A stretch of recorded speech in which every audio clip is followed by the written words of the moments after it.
हो, ये वो रोड है, दोनों तरफ इसके घने जंगल है, आपको दिख रहे होंगे।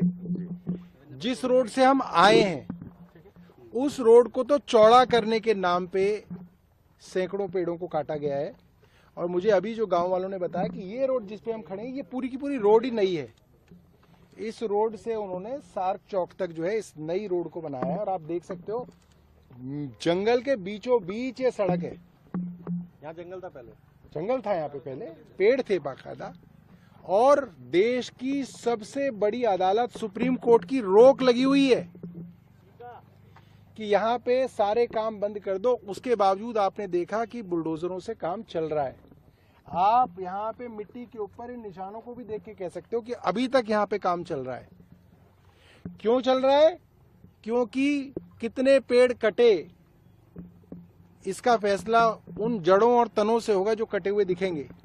तो उनको भी उखाड़ के उनको भी निपटा दिया जाए और उनके ऊपर भी मिट्टी की एक लेयर डाल दी जाए, इसकी साजिश भी डीडीए द्वारा चल रही है। सुप्रीम कोर्ट की रोक के बावजूद चल रही है। दूसरी बात आपने देखी होगी, जैसे ही हम छतरपुर से अंदर घुसे गौशाला रोड पे,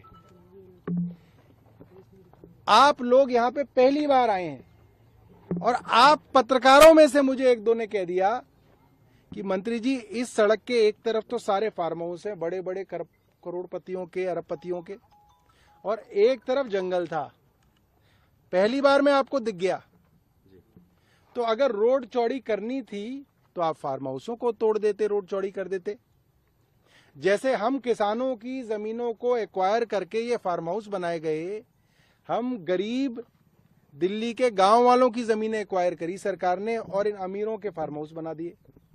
तो इन अमीरों के फार्म हाउसों की जमीन भी एक्वायर होके सड़क चौड़ी कर सकते थे, मगर उनके फार्म हाउसों को नहीं छुआ गया। जंगल के अंदर 1100 पेड़ काट दिए गए। एक और मैं आपको बात बताता हूं, यहां पे आसपास के लोग बताते हैं, चाहे तो आप इंटरव्यू ले लीजिएगा, एलजी साहब एक बार नहीं कई बार आए हैं। क्या करने एलजी साहब यहां बार बार आए हैं, ये आप एलजी साहब से पूछ लीजिएगा। यहां के लोग बता रहे हैं एलजी साहब ने खूब चक्कर लगाए हैं यहाँ के। जब एक बार आपको आके दिख गया कि इस रोड को चौड़ी करने के लिए आप फार्म हाउसों की जमीन ले सकते हैं, पेड़ों को बचा सकते हैं, तो एलजी साहब को ये बात क्यों नहीं समझ में आई? ये सवाल एलजी साहब के लिए। दूसरी बात, पेड़ काटने से पहले सुप्रीम कोर्ट की परमिशन चाहिए थी।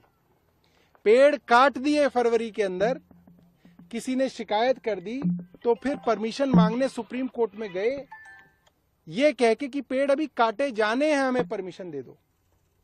और सुप्रीम कोर्ट ने परमिशन डिनाई करी और ये कहा क्या और कोई तरीका भी है रोड चौड़ी करने का पेड़ों को बिना काटे? आप सोचिए, सुप्रीम कोर्ट जो वहां बैठा है उनके दिमाग में ये बात है कि क्या किसी और तरीके से भी रोड चौड़ी हो सकती है, मगर वो तरीका ना सोच के जंगलों को काटा गया। और मैं समझता हूं फार्म हाउसों और फार्म हाउस मालिकों को करोड़ों रुपए का फायदा पहुंचाया गया और इसके अंदर बड़ी गड़बड़ी की आशंका साफ साफ नजर आ रही है।